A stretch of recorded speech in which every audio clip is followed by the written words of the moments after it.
Welcome to Game Name Here. Hopefully you've already had a chance to enjoy the offbeat perspective and new game mechanic of Portal. To listen to a commentary node, put your crosshair over the floating commentary symbol and press your use key. To stop a commentary node, put your crosshair over the rotating node and press the use key again. Some commentary nodes may take control of the game in order to show something to you. In these cases, simply press your use key again to stop the commentary. Please let me know what you think after you've had a chance to play, as we think we are just at the beginning of taking advantage of this type of gameplay. I can be reached at gaben@valvesoftware.com. Thanks, and have fun. One of the things we learned from Narbacular Drop, our student project that became Portal, was that players often thought portals took them into other spaces, or even other dimensions. To help fight that notion, we start players in a visually unique room with memorable objects, so that when they walk through a portal for the first time, they have a clear point of reference which communicates the idea that they're still in the same basic location. For instance, the radio, which is playing an instrumental version of Still Alive, helps as well by providing some audio continuity. It's absolutely critical that players quickly wrap their heads around what a portal is. We noticed early playtesters grasped the concept much more quickly when they caught a glimpse of themselves through a portal. So we deliberately positioned this first portal to ensure that players will invariably see themselves. We put the player character in an orange jumpsuit to reinforce the fact that she's a test subject. Visually, the warmer colors helped her pop out against the colder tones of her environment. Some playtesters were wondering why she could fall so far without getting hurt the way she would have if she were in Half-Life 2. In response, we added a mechanized heel spring to her lower legs. Afterwards, there was no longer any question about why she could survive such long falls. These frosted glass observation rooms make the player feel as if they're being watched at all times, while keeping the identity of these watchers a mystery. The rooms serve a practical purpose as well, since we often use them as convenient and logical light sources for the test chambers.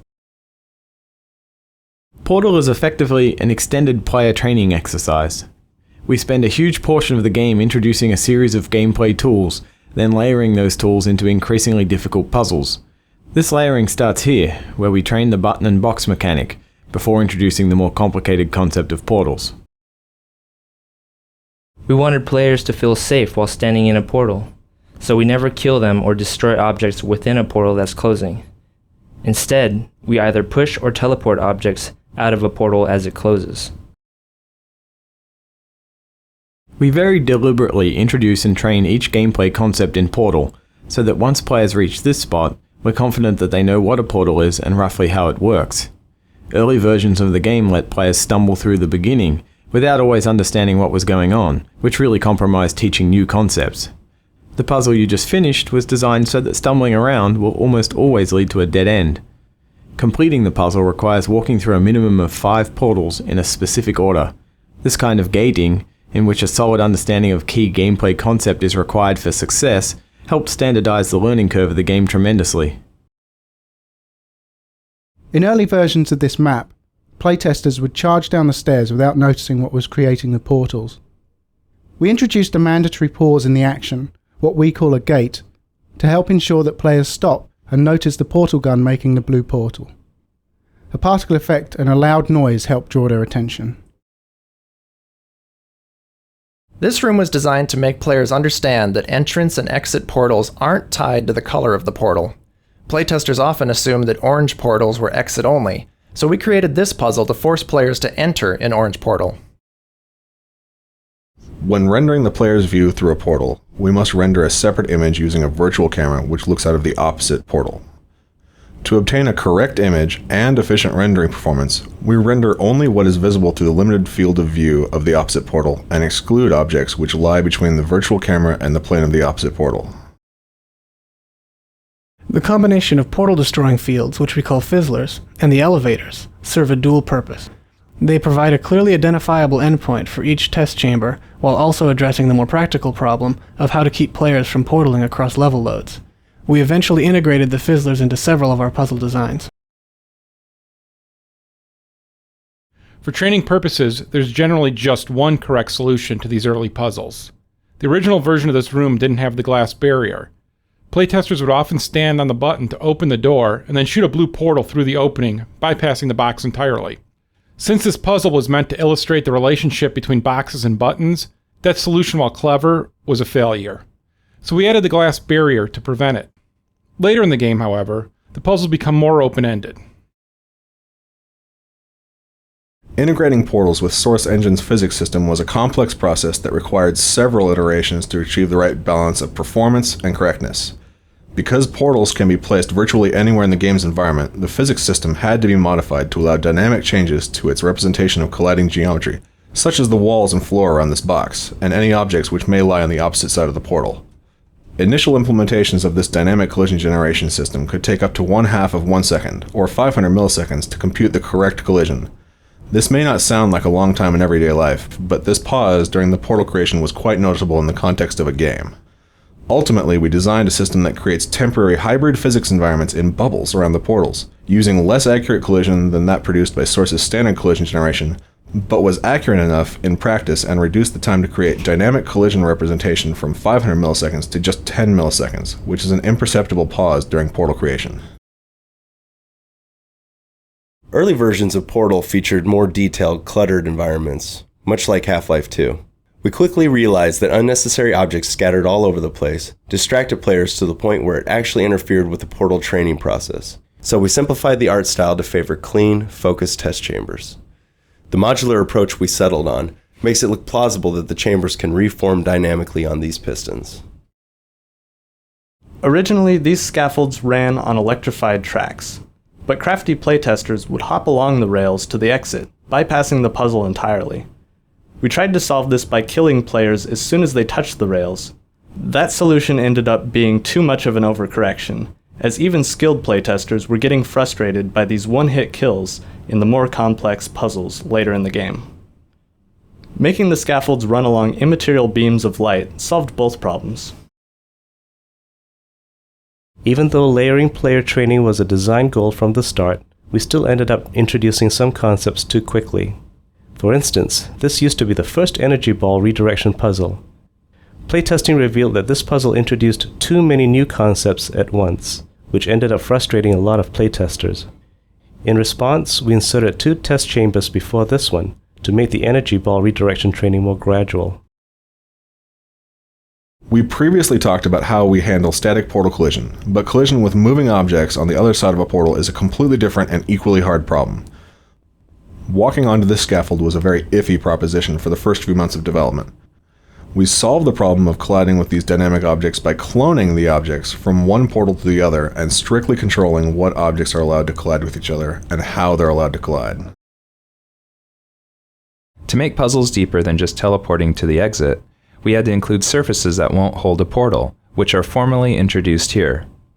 We experimented with several surface designs before we settled on this one, whose visual noise and reflectivity make it easy to identify at a distance. Because our test chamber environments were simplified for training purposes, we created visual hotspots within the rooms to guide players' attention. The design is essentially a balance between round objects and sharp objects. The sharp objects representing background elements, and the round objects, such as doors and movable props, comprising our points of visual interest.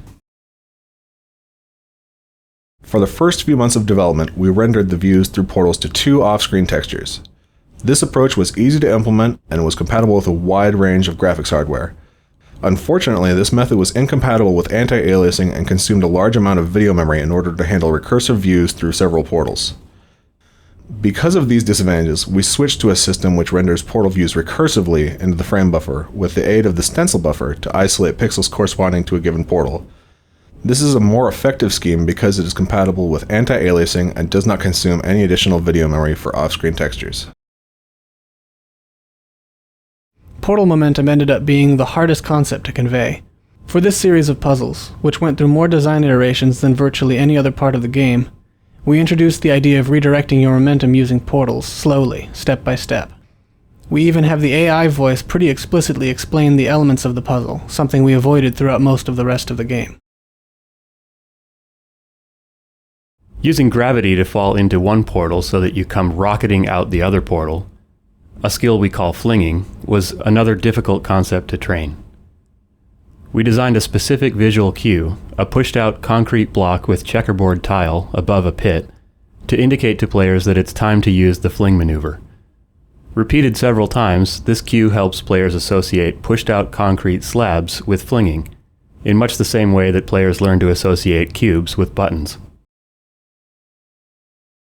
Originally, these exit portal surfaces were static geometry in the final position, but playtesters stubbornly refused to look up to find them. This is another example of the classic game design problem of coaxing players to look up. By putting the portals on moving pistons, we were able to start them in a position that players were more likely to see. We found that rather than looking into portals to see where it went, playtesters would often leap blindly to their doom.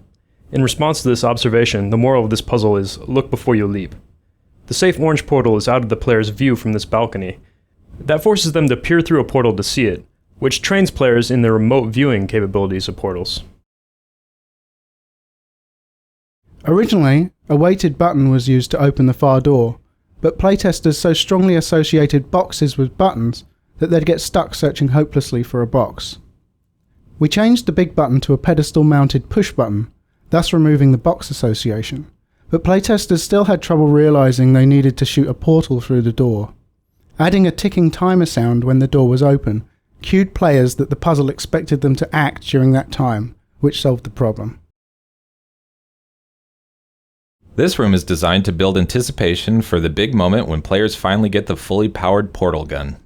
The puzzle path brings you in a circle around the device, so that it's virtually always in sight, right up until you grab it.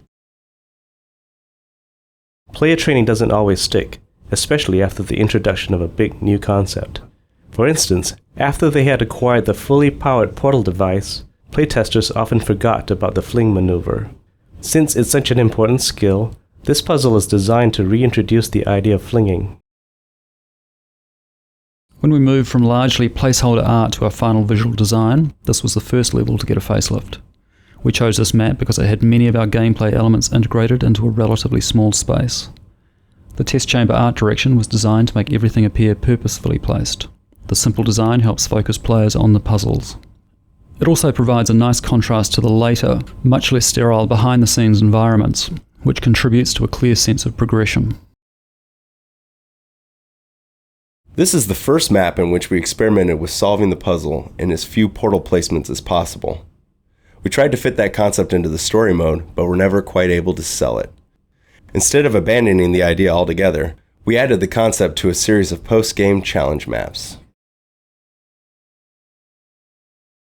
A problem we came across with virtually any puzzle involving boxes and doors was that the players could portal the boxes to the other side of the door, thereby trapping themselves in a room with buttons but no boxes. We set up special triggers to detect and handle these cases, and then added the box delivery tubes to ensure players could always be supplied with the required tools. A few playtesters put a portal on the floor here, and used the rising stair pit to skip the rest of the puzzle.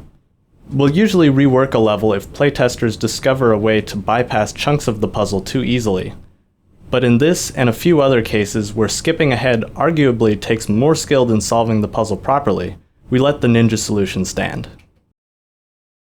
This is a great spot to appreciate the recursive nature of portals. If you place a portal on each side of this hallway, you'll notice the portals seem to go on forever, similar to the effect you get in a Hall of Mirrors. In actuality, we support a maximum of 9 recursive portal views down any chain of portals. We achieve the impression of infinite recursion by copying part of the previously rendered frame onto the final portal in the recursive chain. It's not perfect, but it's inexpensive and effective.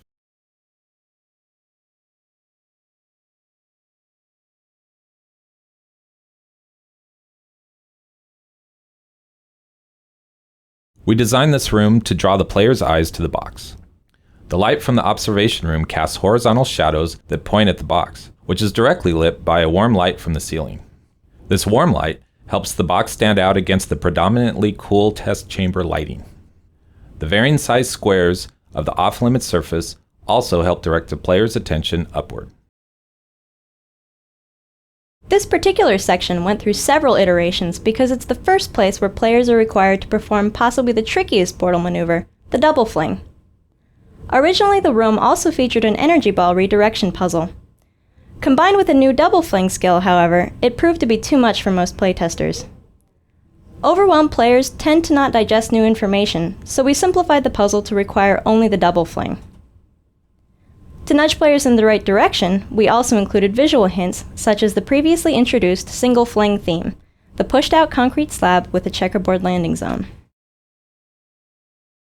This puzzle requires players to redirect an energy ball through multiple portal placements. The multiple steps caused many early playtesters to panic and accidentally redirect a ball right into themselves, with deadly results.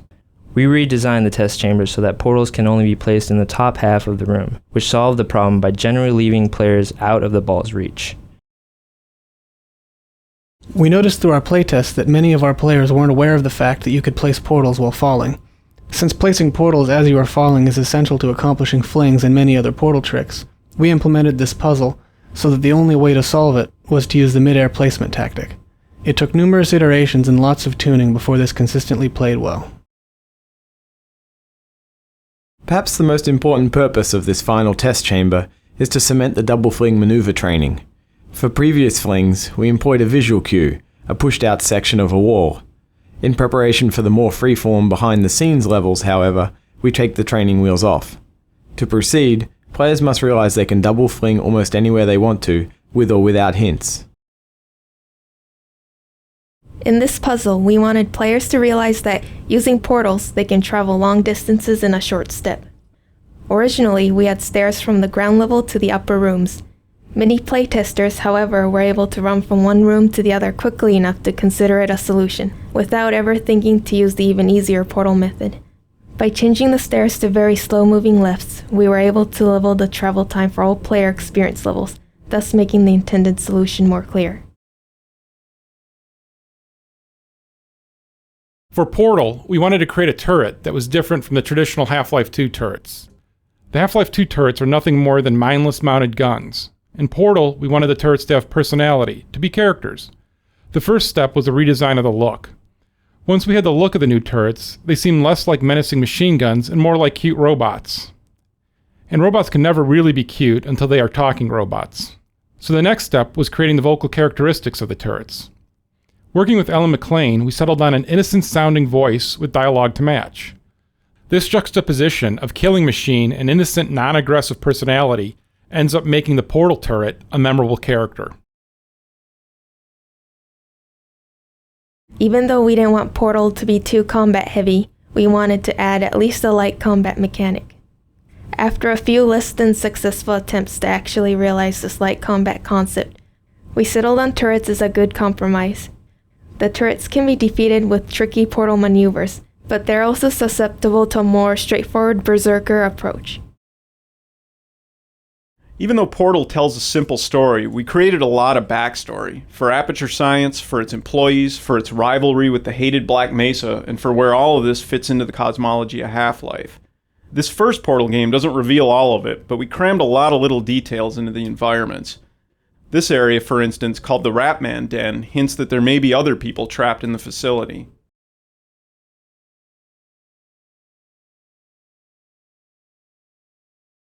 We designed this hall so that players had to use a box as a shield, but many playtesters read it as an avoid the energy ball timing puzzle and simply left the box behind. We solved this in large part by having the AI talk about the box. A lot. Once the dialogue went in, playtesters went from routinely abandoning the box to never wanting it to leave their side.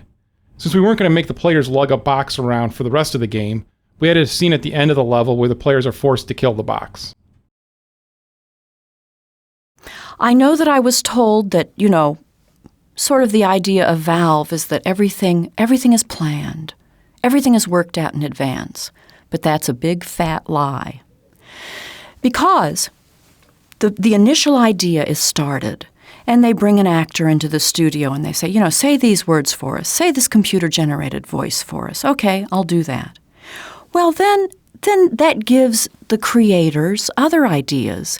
And it's a rolling process. You roll from one idea into the next idea. The awful end of the companion cube serves a dual purpose. It adds a lot more sinister character to our already pretty sinister AI, while simultaneously training the player to use the incinerator, a key component of the final level. The training has a nice dramatic payoff, since players later get to avenge the death of their good friend the companion cube by stuffing some of the AI's important parts into exactly the same type of incinerator. Creating the AI voice was a multi-step process. First, we ran every line of dialogue through an automatic text-to-speech program. In the studio, we cued the actress who plays GLaDOS, Ellen McLean, with the computer-generated sound file. She'd mimic it, and then over the course of several takes, adjust her performance to clean up any words that were unintelligible in the computer version. For instance, here's a line as Ellen delivered it. Perfect. Please move quickly to the chamber lock, as the effects of prolonged exposure to the button are not part of this test. Once the recording was done, we processed all the dialogue to give it an extra computery edge. Here's that same line as it appears in the game, with the pitch constrained, pitch modulation suppressed, and the formant moved up. Perfect. Please move quickly to the chamber lock, as the effects of prolonged exposure to the button are not part of this test. As an actor, you come in, you do what you're told, you want to make your money, and sometimes you get good direction and sometimes you don't get good direction. But it doesn't matter, and you certainly don't tell the production team any of this. But you come in and they'll give you a lame line reading, and you're supposed to find some emotional value in that. But this is not what this team did. They would come in, for example, explosively indignant. That's a wonderful direction for an actor. So, I must say that the production team won me over, because so often I get bogus direction, but this time I was actually directed and had fun at all the sessions. We use these moving platforms to add time pressure to puzzles. A sequence of simple decisions feels much more climactic under time pressure, in contrast to most puzzles in Portal which can be solved at the player's leisure. Puzzles that aren't time-bound can be more complex, but at the expense of being less dramatic. Sometimes little details make a huge difference. For instance, we had to add the left side to this wall to give players a visual representation of how thick it is. Without it, playtesters frequently thought that the hall had just gotten impossibly narrower, panicked, and stopped making rational decisions. Before the player escapes the fire pit, the AI dialogue is all delivered in a computerized monotone. After the escape, however, GLaDOS gets progressively more expressive until, by the end, she's cycling through a whole mess of emotions. The role required an actor capable of mimicking the computer-generated voice while still infusing it with some real character. Since we planned to end the game with a song, she also needed to have a good singing voice. The woman we ended up casting, Ellen McLean, is a great mimic, a terrific actor, and a classically trained operatic soprano, so that worked out pretty good. In these new areas, we weren't using the surfaces the player is familiar with. The rules for which new surfaces portals can be placed on, and which surfaces are off-limits, needed to be taught. So, we created this area both to show the player they've escaped into the guts of the facility, and to retrain them in which surfaces are valid for portal placement. I went to Portal's, I Googled Portal in game, and I went to the trailer, and I just loved it. I loved hearing my voice. And as I told the production team, I have never played a computer game in my life, but I want to play this one.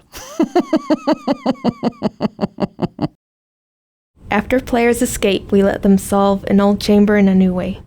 This reintroduction of a familiar space, which can now be solved in an incorrect way, helps convey the sense that players are cheating the system while forging their own path through the facility. One bizarre fact of game design is that without some serious prompting, players will rarely look up. In this case, the prompt is a ladder. Most players will investigate where the ladder goes, which is up.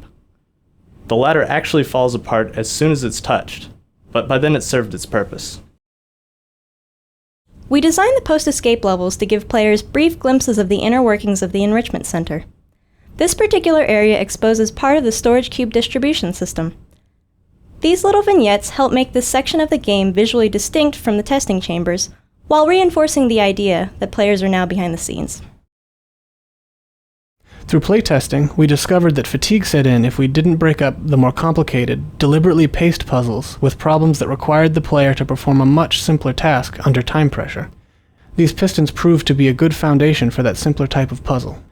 Because they feature a moving surface, they also gave us an opportunity to employ some unusual portal transitions, such as ceiling to ceiling. During development, we'd often run across some piece of level design that would break the portal system. For instance, this ceiling-to-ceiling transition was an unexpected edge case that ended up requiring a lot of effort to make work. We tried never to take the easy route of simply changing the level design to work with existing portal technology.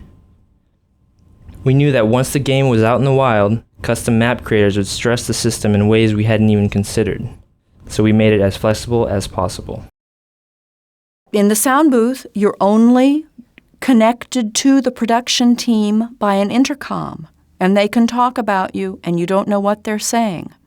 But you trust that they're being kind. And, you know, they'll push a button, and then they'll say something to me. They'll say, a direction. No, that wasn't right. Do it again. Give us 3 more reads. And a lot of times what happens is they would play the computer-generated sound for me on one line, and then I'm supposed to recreate that 3 times with the director saying, okay, well, you know, more sarcastic or more angry or more irritated.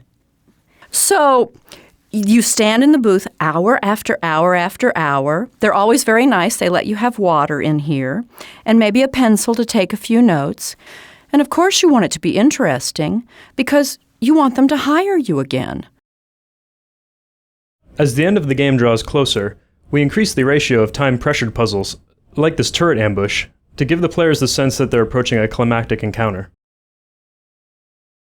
An important design goal of these post-escape levels was to give players the sense that they're running wild inside the guts of the facility. With that in mind, we added plenty of nooks and crannies for players to crawl into or place portals through. This ended up being a tricky lighting challenge, as the areas needed to be bright enough to navigate, while still being dim enough to feel like obscure, disused sections of the building. Sarcasm. GLaDOS is sarcastic a lot. And that's so much fun. But while I was trying to do this, trying to build in all these emotions, I still had to maintain the computer sound and maintain the pronunciation of repeated phrases. You know, aperture science and the enrichment center.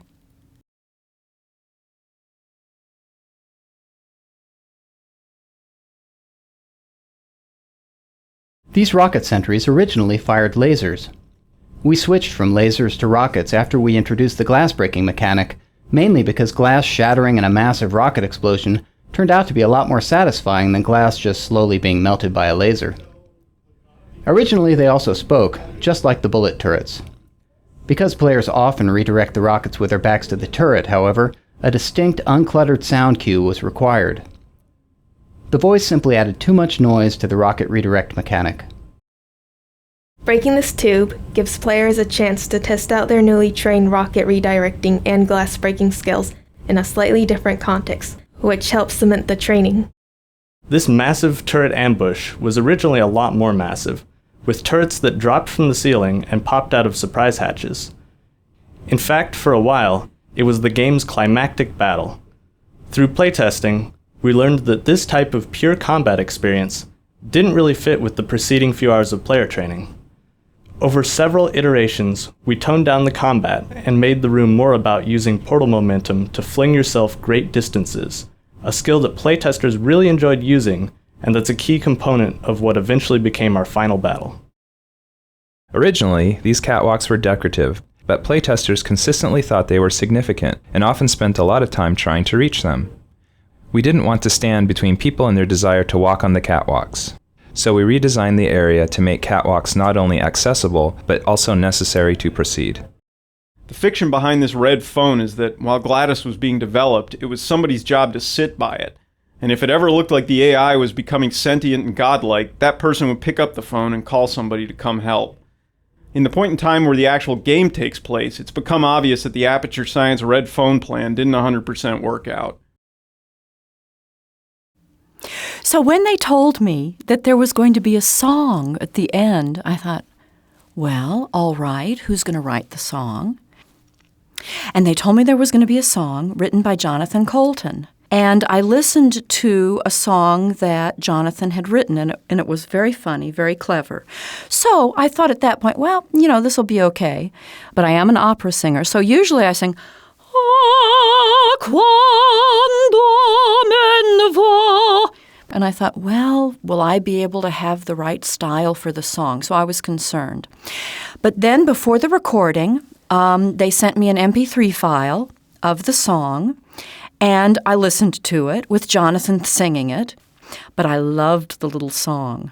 And at home, as I practiced the little song, I tried to, get back to GLaDOS's voice.